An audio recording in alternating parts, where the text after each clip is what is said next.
우리 앞 강의에서 그동안 샬롬에 대한 이야기를 쭉 들으면서 우리의 특징이 우리를 디파인하는 특징이 그냥 종교가 아니고 여호와 샬롬 안에 들어가 있는, 그래서 그 샬롬을 당연히 누리는 자들이고 또 누림이 나눔의 조건이죠. 우리가 누리지 않으면서 없는 걸 줄 수는 없습니다. 근데 우리는 파송을 받았다는 것은 선교적 또는 사명적 공동체로 교회가 이 땅에 있는 것이죠.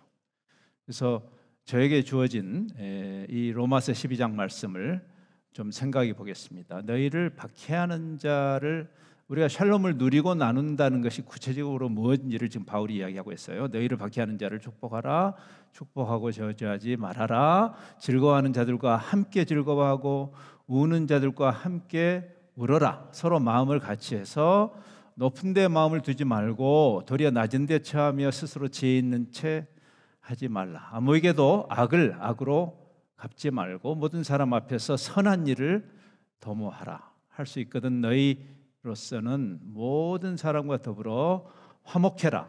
내 사랑하는 자들아, 너희가 친히 원수를 갚지 말고 하나님의 진노하심에 맡겨라.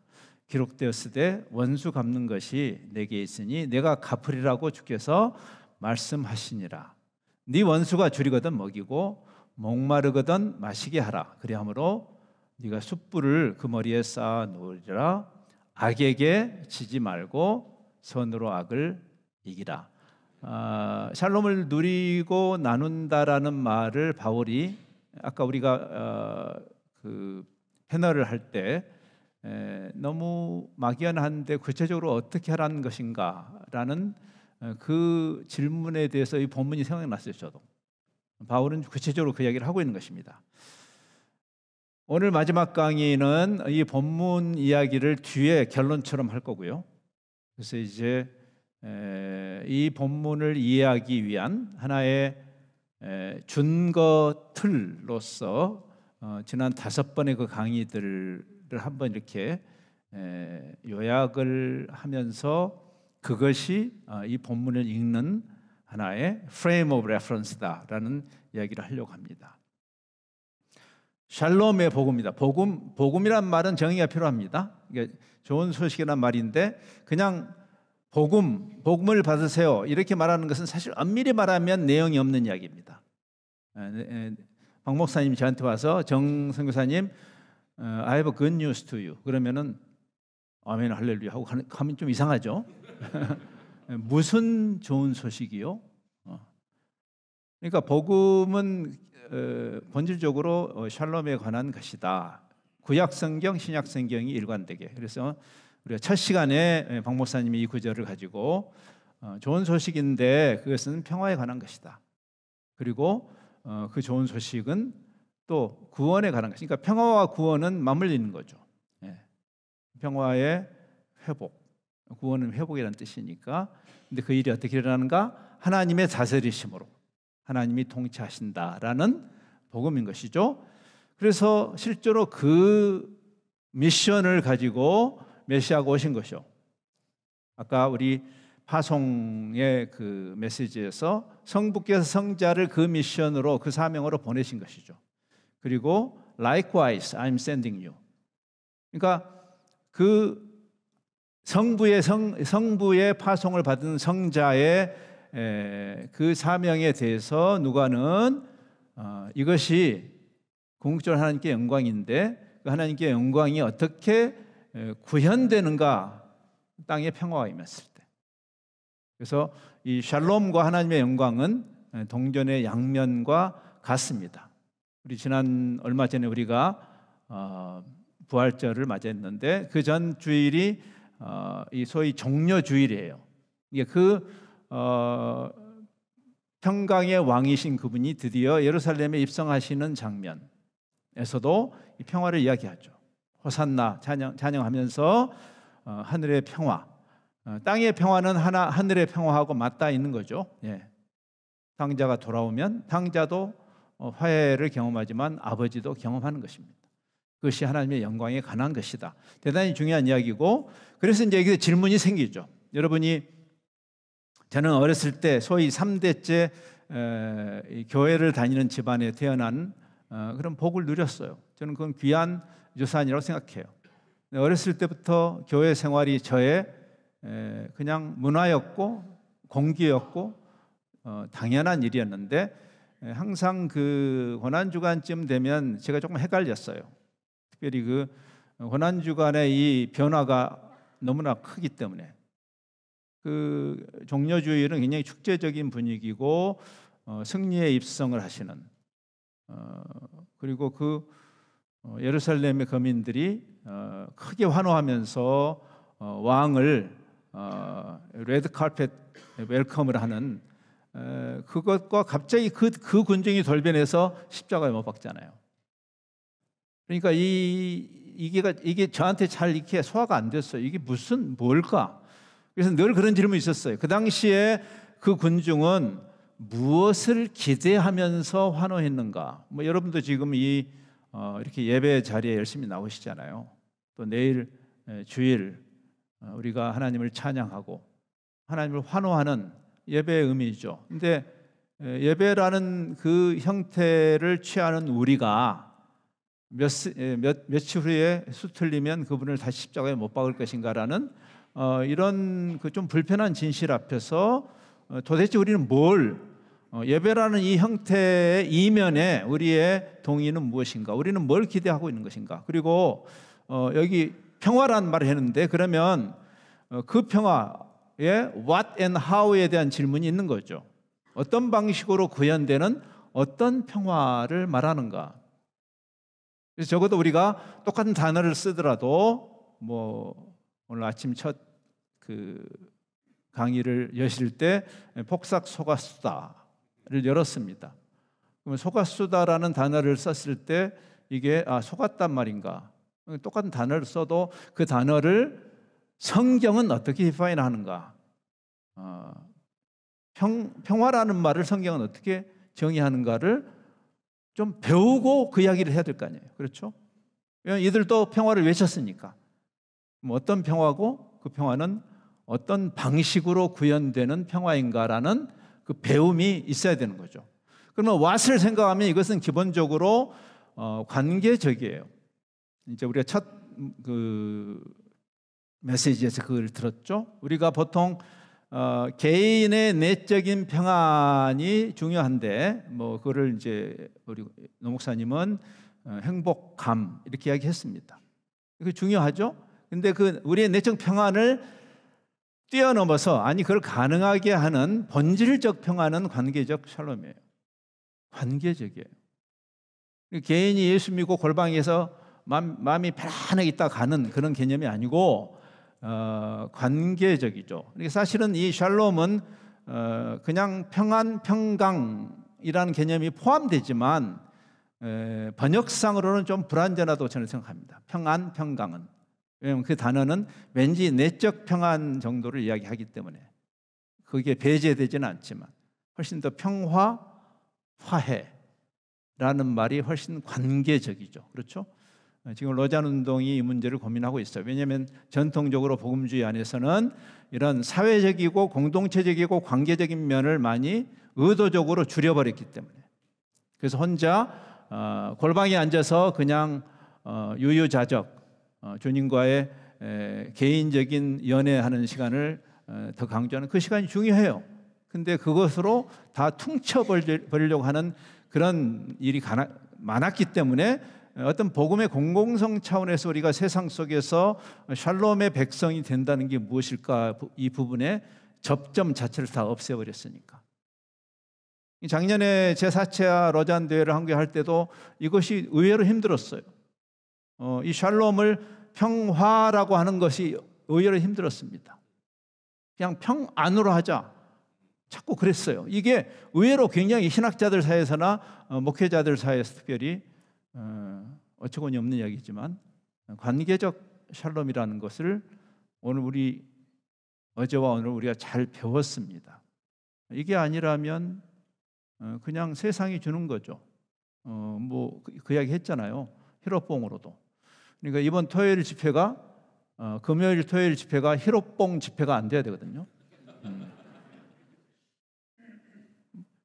그 행복감이라는 것은 꼭 종교가 아니어도 얻을 수 있어요.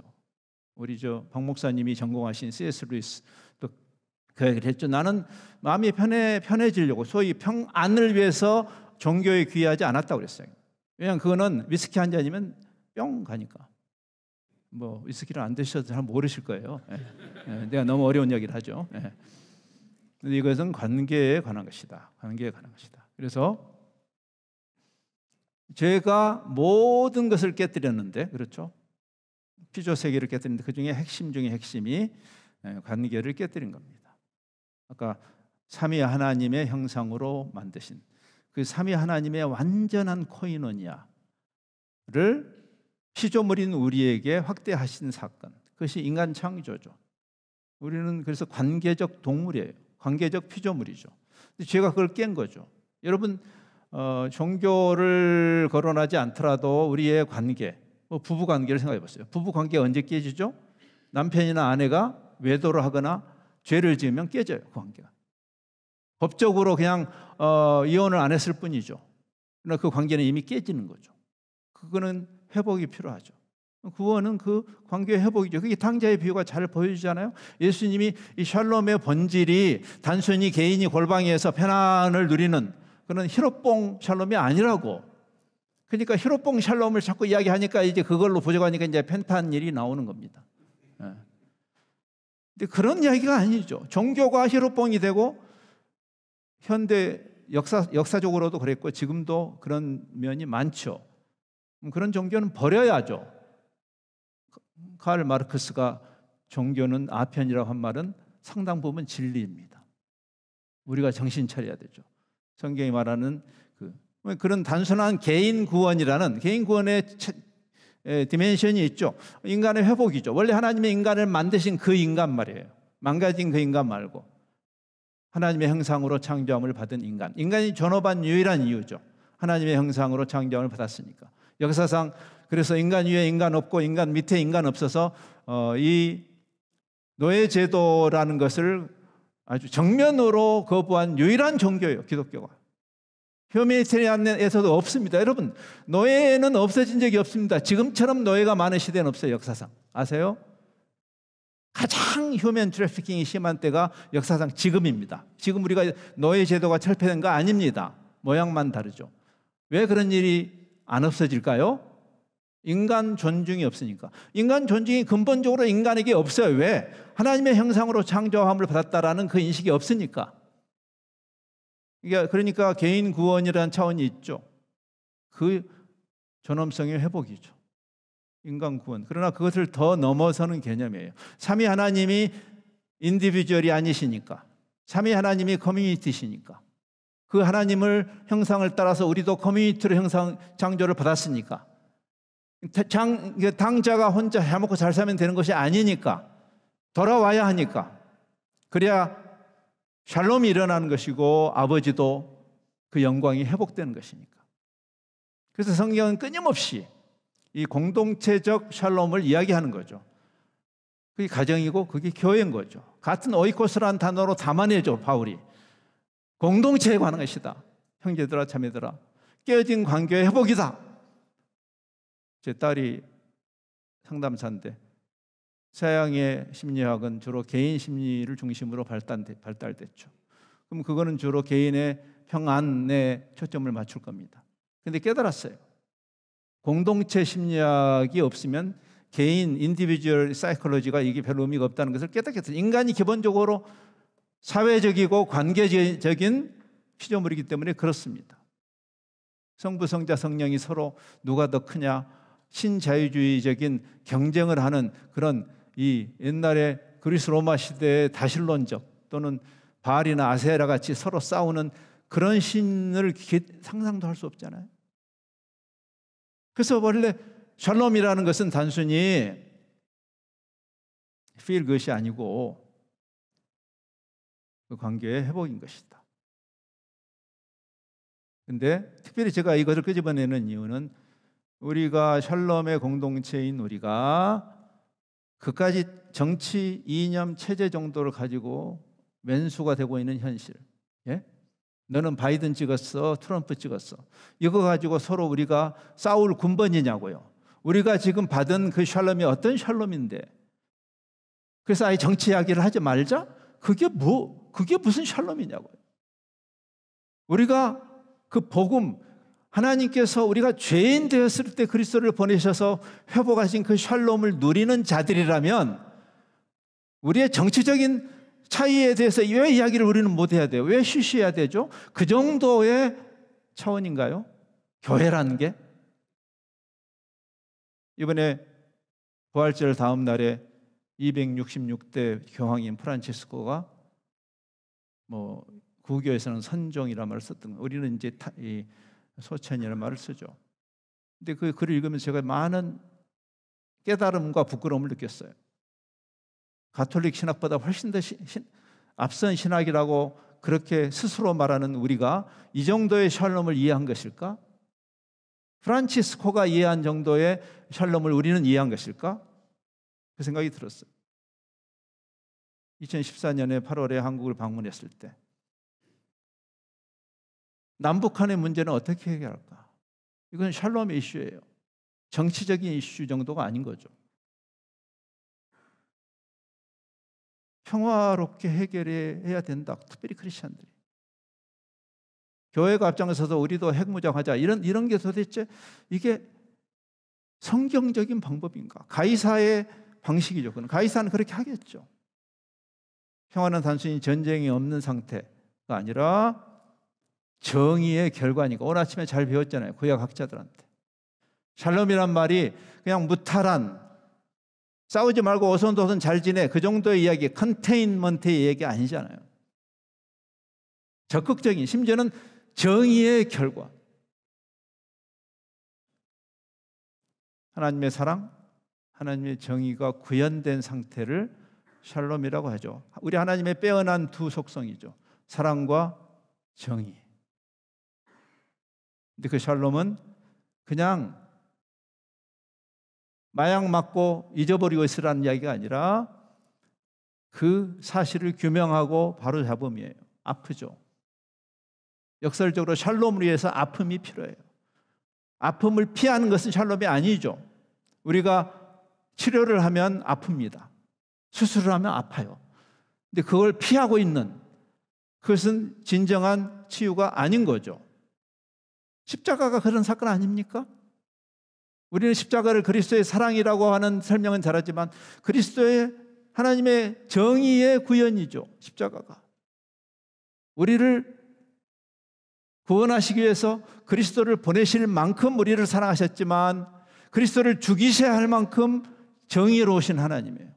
없던 일로 하자. 우리가 남이가 이렇게 안 하셨다고요. 그러니까 이 두 사랑과 정의는 두 개의 속성이 사실 아니죠. 하나죠.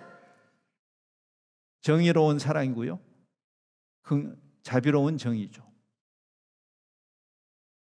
이 하나님의 방식이죠. 부국강병으로 제압하겠다고? 그것은 가이사의 방식이죠. 주님은 그런 방법을 택하지 않죠. 오늘 아침에 우리가 그래서 잘 배웠잖아요. 두 사람의 구약 학자를 통해서. 평안 갖다 개나 줘라 하는 말을 예후가 했어요. 이제 요즘 현대 젊은이들 말로 표현한다면 평안이 내게 뭔 상관이냐. 네 어머니 이세벨의 음행과 술수가 이렇게 많은데 교회 목사들도 가서 사주팔자 보고 있고 이게 나라가 무슨 무속에 빠지든 말든 그냥 이데올로기에 그 편향성에 빠져가지고 다들 그냥 참 여기에 무슨 샬롬이 있어요. 하나님의 정의가 완전히 짓밟히고 있는데 좌나 우가 무슨 상관이 있냐고 도대체. 가이사가 좌면 어떻고 가이사가 우면 어때요? 거기에 소망이 없잖아요. 왜 교회가 그 앞에서 앞잡이를 하냐고. 평안이 없는 거죠. 신자유주의적인 다신론. 하나님이 하셔야 할 일은 우리가 배를 하나님 삼고 있는 내가 만든 신, 이 대줘야 하는 하나님의 역할, 내 그 바알과 아세라가 주는 그 풍요의 편성에서 하나님이 더 많이 주시면 우리 하나님 믿지 하는 그런 정도의 그런 상태 안에서 무슨 샬롬을 이야기할 수 있어요?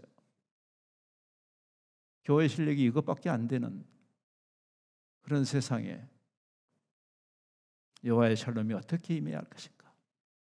이거는 단순히 어떤 감성적 유희로 되는 게 아니죠. 프란치스코가 귀국할 때 기자회견에서 그 유명한 얘기를 했죠. 왜 당신은 그 세월호 참사 그 노란 이불을 하고 다니냐? 당신 정치적인 편향성 아니냐라고 못난 소리를 할 때 사람의 고통 앞에서 무슨 소리냐? 우리가 죄인 되었을 때 하나님께서 그리스도를 보내셨는데 좌고 우고가 도대체 이게 무슨 소리냐? 이런 논리가 어떻게 킹 오브 킹스인 그분 앞에서 이 논리가 나오냐? 가이사 앞에서는 그 논리가 나오겠지. 이 정도도 안 되는 교회가 세상에게 샬롬을 확산하겠다는 이 선교적 공동체가 된다는 게 이게 어불성설이죠. 그렇죠? 세월호든 천안함이든 인간의 고통을 정치적 편향성으로 접근하고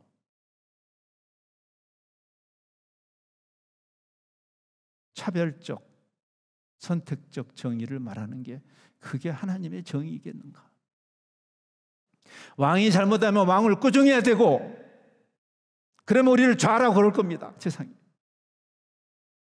백성이 잘못하면 백성을 책망해야 하고 그럼 우리를 우라고 그러겠죠. 그게 교회가 할 선지자적 역할 아닌가요? 우리가 우리의 이데올로기나 체제의 그런 확증 편향을 가지고 우리가 긍휼을 베풀어야 할 대상, 아까 손양원 목사님이 얘기했잖아요. 손양원 목사님이 공산당을 지지했으니까 나쁜 놈이에요? 우리나라의 많은 믿음의 지도자들에게 영향을 미친 문중경 전도사님이 자기를 죽이는 그 공산 청년들을 껴안고 죽었다고 그 사람이. 그 사람이 공산 운동하는 그 청년들을 치료해주고 도와줬다고 그 사람은 나쁜 사람이냐고. 도대체 성경이 말하는 샬롬을 우리는 어떻게 이해한 거예요? 도대체 우리는 다 가스라이팅을 받은 겁니다. 저도 억울해요. 이게 신앙이 아닌데 다시 성경으로 돌아와야 되는 거죠. 다시 말씀을 들여다봐야 되죠. 가스라이팅을 멈춰야 해요. 교회 지도자들이 말씀 앞에 서야 되는 거죠. 긍휼의 대상을 규정하고 제한하는 그런 정도의 실력으로 우리가 그래서 이제 하우의 문제가 나오죠. 그 샬롬을 어떻게 이루는 것인가? 가이사의 방식이 아니에요. 가이사는 부국강병이에요. 그렇죠? 팍스 로마나 아까 얘기했잖아요. 지금 팍스 아메리카나가 트럼프가 Make America Great Again 이게 무슨 말이에요? 우리 박 목사님 잘 얘기했지만 G1이 되겠다는 거죠. 그게 팍스 로마나를 일궈낸 아우구스투스의 공언입니다. 로마의 황제들 중에 가장 위대한 황제. 그가 퇴임할 때 이렇게 말했어요. 말년에. 내가 황제로 즉위할 때 로마라는 도시는 허접한 도시였다. 나무와 그 아주 질이 나쁜 돌로 지어진 로마라는 도시. 내가 물려줄 때, 왕권을 물려줄 때는 대리석으로 된 로마였다. 우리 다 그거 좋아하잖아요. 풍요 자체가 죄는 아니죠. 맞아요. 배고픈 시절에 여기 나이 지긋 하신 분들 다 아메리칸 드림을 꿈꾸며 오셨잖아요. 그래요. 그게 나쁜 건 아닙니다. 예? 성경에도 원래 이 마이그레이션은 항상 에코노믹 마이그레이션이요. 그렇죠? 예. 배고프면 옮겨가는 거예요. 애굽 땅도 가는 것이고 팔레스틴도 가는 것이고 하란도 가는 것이고 그게 잘못된 건 아니에요. 근데 거기에 하나님이 내 꼬복 노릇 해달라고 하는 것은 잘못이에요. 하나님은 그런 하나님이 아니죠. 그래서 누구든지 자기 조국이 부국강병하기 원해요. 힘을 길러서 아까 프란치스코가 했던 말, 나만이 핵무장해서 북을 누르자. 그래서 하나님 방법은 아니죠. 힘의 불균형에 의한 통제. 이것을 샬롬이라고 말할 수는 없죠. 왜? 지금 컨테인먼트라는 것은 기본적으로 힘의 불균형에 의해서 두려움에 기반한 것이니까. 동네에 분리가 있으면요, 다 무서워서 말을 못해. 그 분리 때문에. 그게 어떻게 샬롬이에요? 그게 가이사의 방식이죠. 모든 세상의 나라들은 그렇게 합니다. 네. 그래서 가이사에게 해답이 있는 건 아니에요. 우리가 하늘나라의 백성으로 이 가이사가 통치하는 나라에 살아요. 맞아요. 최소한 그 가이사의 통제 아래서 그 시민으로서 역할을 하셔야 돼요. 세금도 내야 되고요. 뭐 대한민국은 병역 의무도 해야 되고 또 정치 참여도 해야 됩니다. 그러나 하나님께서 궁극적으로 이루려고 하시는 그리스도의 평안은 세상이 주는 것 같지 않다고 우리가 어제 첫 뚜껑을 열었습니다. 세상이 주는 것 같지 않아요. 근데 우리는 끊임없이 이걸 생각하죠. 2000년 역사예요. 팍스 로마나 기독교를 거의 아무도 대표 선수로 뽑아주지 않았지만 자기들이 스스로, 그리고 자타가 공인하는 오랫동안 세계 기독교의 대표 주자였던 영국이 팍스 브리테니카 정당화했습니다.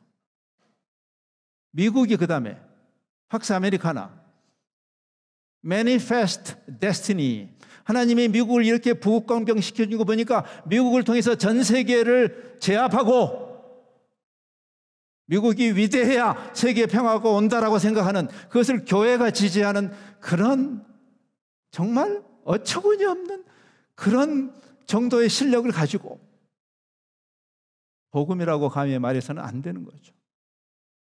구소련의 영광을 되찾고자 푸틴이 저 미신 짓을 할 때 러시아 정교회가 가서 블레싱 해주는 그런 걸 복음이라고 말할 수 있는가?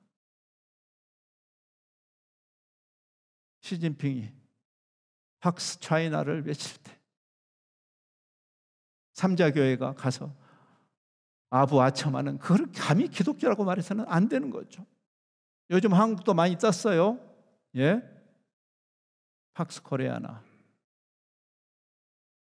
우리 대한민국이 예수 잘 믿으니까 하나님이 부국방병 시켜준 거죠? 참 정말 하나님의 방법은 다르죠. 팍스 크리스티는 다릅니다. 십자가라는 방법이에요. 그러니 가이사의 눈에 이게 얼마나 가당찮게 보이겠냐고요. 이게 뭐 걸리는 돌이고 어리석은 이야기죠. 그래서 제가 아까 그 질문으로 돌아오는 거예요. 그때 군중은 뭘 보고 환호했는가? 예루살렘, 그 샬롬의 현장이어야 할 이름 자체가 그렇죠. 예루살렘. 근데 거기 들어오셨는데 사람들이 샬롬을 말해. 호산나 하면서, 근데 예수님은 우셔. 왜? 오늘 너도 평화에 이르게 하는 일을 알았으면. 우리도 환호했잖아요. 바로 몇 주 전에. 지금도 하고 있고. 동상이몽 아닌가요 혹시? 아니기를 바랍니다. 그때만의 문제일까요? 지금의 문제일까요? 그때만의 문제이면 얼마나 좋을까요? 십자군 전쟁을 천년제만 벌린 거 아니죠. 지금도 다른 형태로 벌리고 있죠. 이런 평화 말고 거기에 교회가 있는 것이 부르심받은 공동체, 에클레시아. 부르심이란 것은 목적을 전제하죠. 누가 누구를 부를 때는 뭔가 목적이 있어서 부르는 겁니다. 하나님이 우리를 부르셨어요. 이미 그분과 평화를 누리고 있는 우리를 이 세상에 보내시는 거죠. 그 사명이 뭘까요? 샬롬에 대한 사명이죠. 그래서 약간 제가 이제 본문으로 마무리하기 전에 그래도 제가 직업병이 있으니까 저도 선교사 출신이니까 이분은 데이빗 보시는 신약자입니다. 지금 우리가 이제 오후에 우리 신약 섹션을 하니까 제가 가장 좋아하는 신약자 중 한 분입니다. 이분이 굉장히 중요한 책을 하나 썼어요. 선교계에서는 비껴가면 안 되는 책. 그 책이 바로 변화하는 선교라는 책이에요. 이 책에서 그분은 우리가 그러한 사명을 받은, 미션이라는 말이 사명이란 말이죠. 사명을 받은 공동체로서 하나님의 선교에 동참하는 것이다. 그렇죠? 아버지께서 나를 보내신 것처럼 나도 너희를 보낸다. 우리가 앞 세션에 잘 배웠어요. 하나님의 일이 원래 우리 일이 아니고 다행이죠. 네. 이렇게 참 철딱선이 없는 2000년이 지나도 처리 안 된 이 불완전한 인간들의 제도교회를 통해서 하나님의 일을 이루신다면 참 정말 불안한 이야기죠. 평안이 사라질 만한 이야기인데 하나님이 하셔요. 성부가 성자를 보내시고 다시 성령을 보내시고.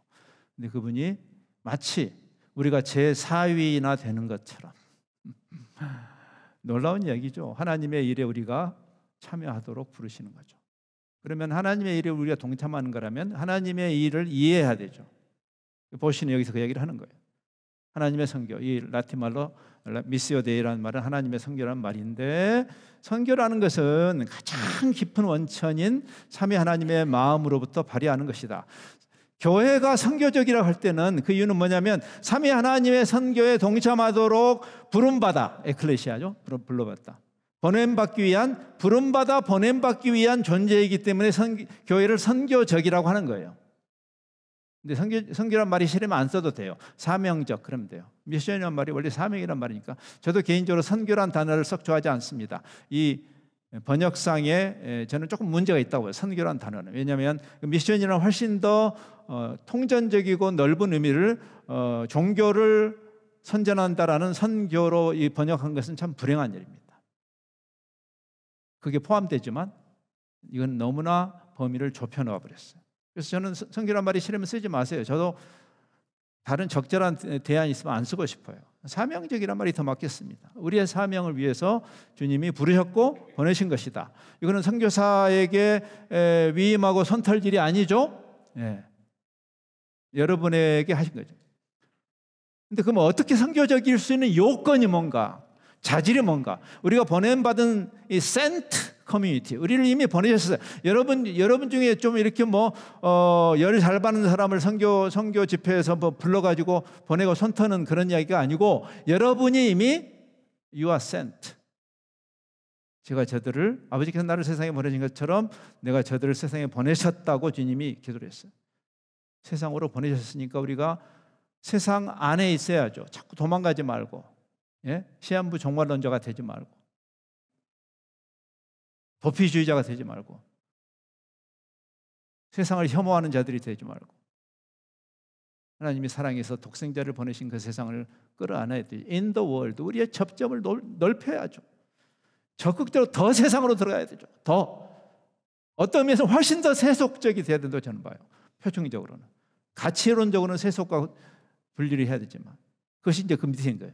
근데 그 가치로서는 예언자적인 대조 공동체로서 세상과 다르게, 이게 거룩이에요. 거룩은 종교적이란 말이 아니죠. 세상과 구별됨이에요. 세상과 다른 가치를 드러내는, 세상에 있는데 세상과 다른 거죠, 우리가.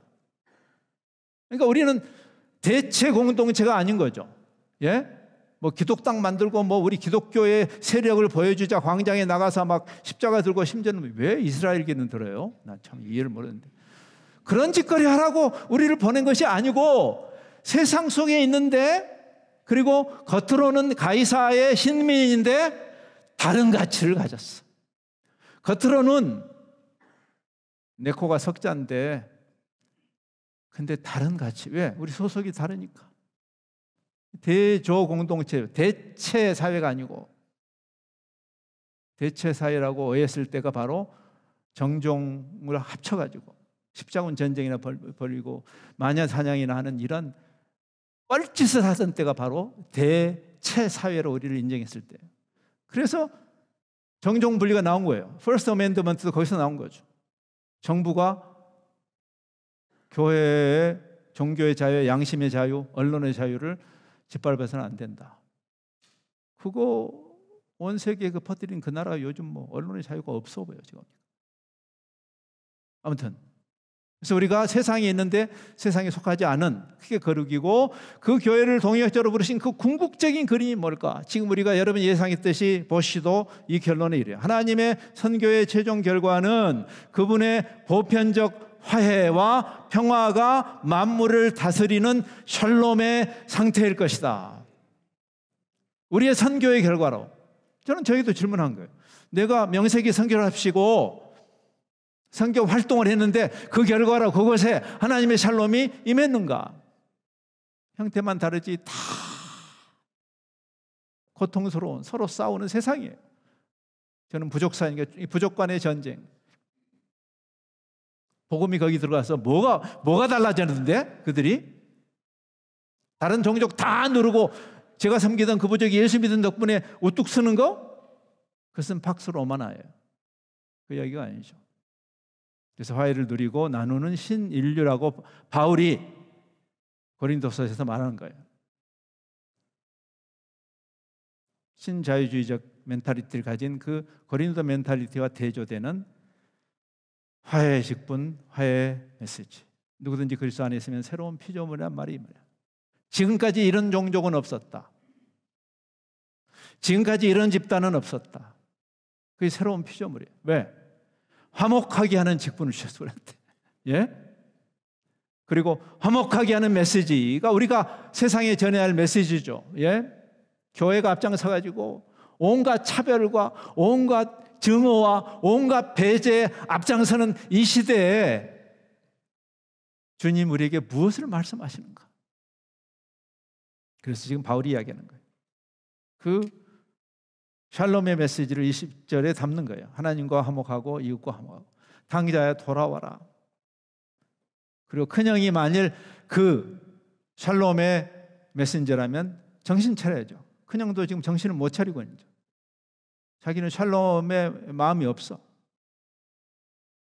바알과 아세라가 주는 거기에 관심이 있는 거죠. 겉으로는 열심히 교회에 나오는데. 그러면서 하나님의 죄를 알지도 못하신 일을 우리를 대신하여 죄로 삼으신 것은 우리가 하나님의 의가 되게 하는, 연결이 되죠? 이게 무슨 말이지? 아침에 들었잖아요. 샬롬이 하나님의 의에 관한 것이에요. 우리가 하나님의 의가 되는 것이에요. 그래서 이 바울이 로마서를 열 때, 이제 결론적으로 이제 오늘 본 말씀을 쭉 읽을 거예요. 너무 염려 마세요. 시간 되면 칼같이 끝낼 거니까. 네. 로마서를 열 때 바울이 복음에 하나님의 의가 드러났다고 말하는 거예요. 예? 복음에 하나님의 의가 드러났다. 샬롬의 본질인 거예요. 그 관점으로 우리는 복음을 이해해야 돼요. 소프트 러브에 빠져 있지 말고 터프 러브를 할 수 있어요. 그게 의의 부분이에요. 의. 그래서 이제 본문을 쭉 봅니다. 12장은 이렇게 돼 있어요. 11장까지 복음을 설명한 것이고 12장부터 적용 부분이죠. 크리스천의 라이프를 이야기해요. 처음 그 유명한 처음 구절. 예. 하나님의 모든 자비하심으로 너희를 권한다. 너희 자신을 하나님께 드려라. 너희 것을 하나님의 뜻에 나를 드리는 거예요. 이 세대를 본받지 않고 마음을 새롭게 함으로 변화받아. 그것이 메타노이아죠. 하나님의 선하시고 기뻐하시고 하나님의 뜻이 도대체 뭔가 거기에 나를 드려라. 그게 필연적으로 그분의 뜻은 샬롬이죠. 그렇죠? 그래서 12장의 3절부터 21절까지가 샬롬을 누리는 사람을 이야기하고 있고 오늘 우리가 볼 이 본문은 샬롬을 나누는 삶이에요. 제가 오늘 주제를 샬롬을 누리고 나누는 선교적 또는 사명적 공동체라고 이야기했습니다. 쭉 읽고 마치겠습니다. 그러니까 그런 진입장벽이 높은 그 이야기가 구체적으로 어떻게 구현되는가를 지금 바울이 여기서 이야기하는 거예요. 적용 부분에서. 너희를 박해하는 자를 축복해라. 왜? 너희가 샬롬의 사람들이니까. 손양호 목사님 한번 생각해 보세요. 축복하고 저주하지 말라. 한국 교회가 그렇게 하고 있나요? 별로 본 적 없어요. 저도. 패거리, 네 집단. 외 집단이 있고 네 집단이 있습니다. 이게 유교적 세계관 안에 있는 개념이에요. 우리가 남이가 그게 네 집단이에요. 우리끼리는 뭐 너무 잘해. 근데 우리 밖에 있는 사람은 얼어죽든 굶어죽든 상관없어. 무서운 이야기입니다. 그러니까 그런 거를 공동체라 말하면 안 돼요. 그거는 그냥 패거리죠. 하나님의 뜻은 거기에 있지 않다. 하나님은 만유의 주제다. 하나님이 백두대간에 거하시는 산신령이 아니니까 쪼잔한 지역령으로 하나님을 폄하해서는 안 되는 거예요. 교회가 어떻게 해야 될 건가? 너희가 너희를 사랑하는 자를 사랑하면 무슨 상이 있느냐? 지금 산상수훈에서 예수님이 하신 말씀입니다. 온전해진다. 아까 온전 이야기했잖아요. 샬롬의 그 온전함. 온전함을 이야기할 때 이렇게 얘기해요. 원수도 사랑해라. 그게 온전한 것이다. 왜? 하나님이 그렇게 하셨으니까. 그래서 하늘에 계신 너희 아버지의 온전하심. 이것은 하나님의 거룩하심하고 통하는 이야기예요. 거룩과 온전은 같은 이야기예요. 세상과 다름. 원래 하나님이 원래 의도하신 그 모습이죠. 그렇죠? 그래서 이 박해가 교회 바깥에서만 일어나지 않을 겁니다. 모르겠어요. 제가 주빌리 교회 내막은 잘은 모르지만 심지어는 여러분 그래도 괜찮다는 교회 안에서도 정말 신앙의 양심대로 살려고 하면 핍박이 있을 가능성이 있어요. 교회 안에서도. 잘나서 정말 이렇게 하는 있을 거예요. 그래서 그 박해를 기꺼이 감당해라. 그래서 굉장히 중요한 부분이 여기 나와요. 주님이 그렇게 하신 거죠. 하나님은 우리와 그리스도를 통해서 우리가 함께 울고 함께 웃고 우는 이게 이제 공감과 동행이죠. 초기 교회가 이해한 샬롬의 확산이었어요. 초기 교회는 지금처럼 이렇게 프로파간다 안 했습니다. 우리가 좀 생각을 바꿔야 돼요. 예? 잡상이다라고 하신 것이 아니고 슬퍼하는 사람이 있으면 그냥 같이 우세요. 그냥 그걸로 돼요. 예? 뭐 잘난 척하고 뭐 천당 갔는데 울고 그런 소리 하고 자빠졌지 좀 말고 제발요. 예? 아우 정말 같이 우는 거죠. 작년에 한강 작가가 노벨 문학상을 받을 때 저는 기뻤습니다. 근데 너무나 많은 교계 사람들이 이분이 교회 안 나오는 사람이니까 쓸데없다. 어처구니가 저가 없어가지고 우리에게 그런 자격이 있는가? 예? 그런 그 작별하지 않는다나 소년이 온다 같이 그 민족의 아픔에 대해서 함께 아파하는 저도 그 책을 보면서 막 속이 막 찢어지더라고요. 왜냐하면 그 작가가 이 우는 자 함께 우는 마음으로 썼기 때문에 부끄러운 줄 알아야지. 예? 야고보서가 생각나죠. 너는 신앙이 있다고 그러지? 나는 신앙이 없다고 한다. 나는 교회 안 나가. 근데 너는 주님이 원하시는 그 삶이 없어. 나는 교회는 안 나가지만 주님이 원하는 삶을 살아. 누가 신앙이 있냐라고 하는 그 놀라운 질문이에요. 야고보서가.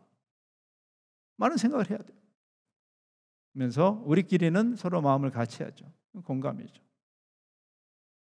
높은 데 마음을 두지 말고 자꾸 내려가라. 이게 동행이에요.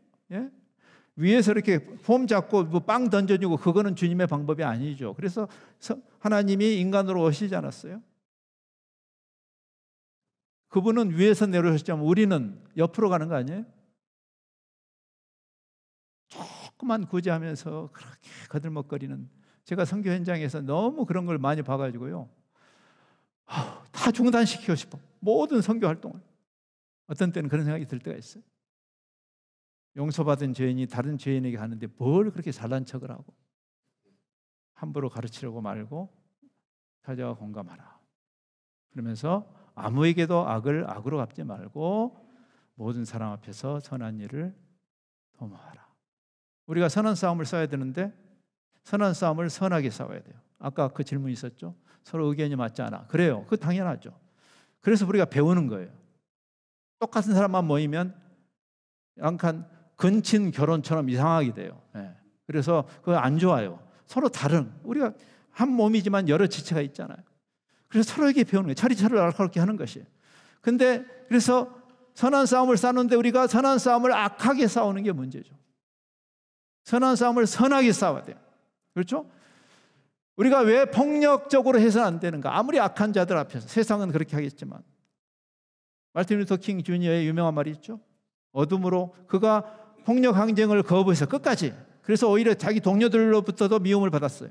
어둠으로 어둠을 이길 수 없으니까, 미움으로 미움을 극복할 수 없으니까, 어둠은 빛으로, 그리고 사랑으로만 미움을 극복할 수 있으니까, 그게 마지막 악에게 지짐하고 선으로 악을 이기라는 것이죠. 그러니까 우리가 샬롬의 공동체이니 가능하다면 싸움부터 하지 말고 좀, 이 교회 투사들이 너무 많아가지고 참 힘들어 아주 그냥. 그리고 뭐 교회 열심히 분들이 더 문제를 많이 일으키는 게 그런 거예요. 투사가 자꾸 되려고 해요. 그런데 우리가 샬롬의 에이전트니까 물론 모든 사람을 사모할 수 없어요. 선지자들도 그랬고 바울도 그랬고 예수님도 모든 사람을 사모하지 않았습니다. 근데 무슨 말이냐면 우리의 미션이 샬롬이기 때문에 우리에게 부여된 샬롬의 직분과 메시지를 생각할 때 먼저 싸움 따기 되지 말고 평화의 사람이 되려고 하는, 최선을 다하라는 그런 이야기죠. 그러면서 결론이 이제 19절로 21절입니다. 선으로 악을 이기는 논리입니다. 세상과 다르죠. 핵무장하고 달라요. 내 사랑하는 자들아 너희가 친히 원수를 갚지 말고, 정말론적으로 주님께서 갚으실 거라는 이게 없으면요 우리 화병 나서 못 살아요.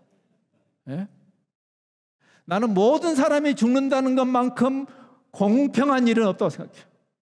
그리고 그 외에 심판이 있어요. 여러분, 이 세상에서 하나님이 혹시 안 갚아주신다고 생각하셔도 여러분 초대교회가 300년 동안을 햇빛이 안 났어요. 300년을. 근데 그들이 배반하지 않았어요. 왜 그랬을까요? 원수 갚는 게 하나님께 있으니까. 그래서 네 원수가 줄이면 먹여라, 목마르면 마셔라, 숯불을 싼, 이게 뭐 메타포죠. 어느 날 깨달을 거예요. 수치 후에. 그래서 악에게 지지 말고 선으로 악을 이기는, 그것이 우리 공동체적으로는 여러분의 개인의 삶과 일터에서, 캠퍼스에서, 지역사회에서 그런 일이 일어나는 것, 이거를 샬롬을 누리고 나누는 공동체의 힘으로 성경이 우리에게 가르치는 거죠. 그 신나는 여정을 잘 가시기 바랍니다. 마치겠습니다.